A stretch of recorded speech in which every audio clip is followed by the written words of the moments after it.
Tone, or what I define as the emotional intent behind our words.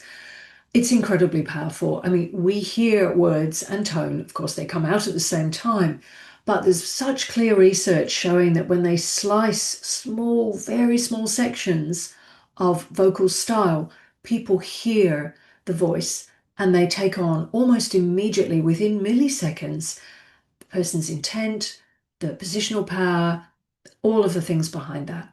And this is another reason why emojis are so useful in a workplace if you've got emails, for example, because we see a positive intent email when we receive it, we see it as neutral, and a neutral email we receive as negative. So we're always dropping a level.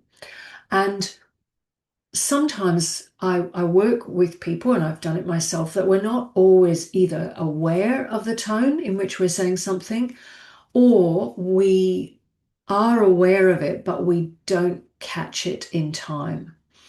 So there are two factors going on there. The first is to get that awareness and then to practice sounding different.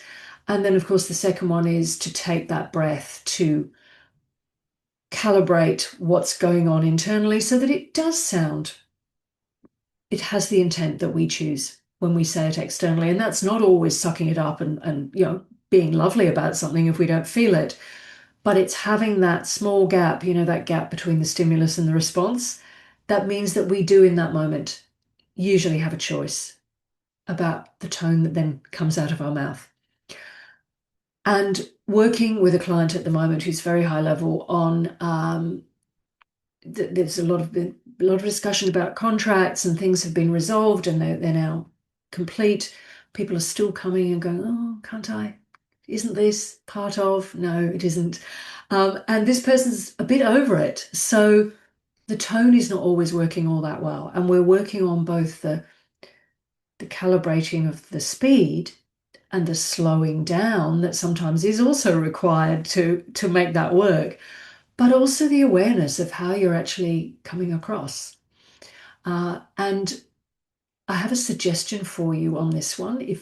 If tone is a thing for you that you think, oh, you know what, I could actually improve my relationships at work, or with one particular person who's problematic, and I just know that I don't have the best tone with them. I often talk about we turn away from somebody or we turn towards them, and this person you've probably already in your mind turned away from them, and your tone will follow suit.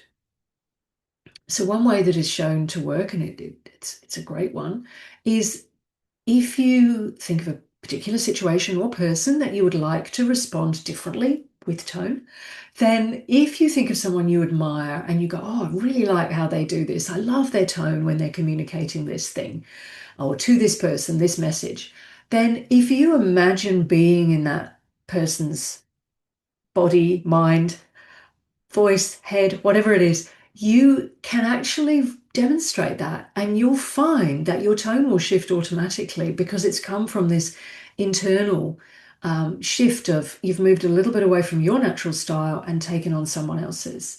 And this does work. This acting as if technique works for a lot of different things. It works for body language, but sticking to tone today, it definitely can help with tone.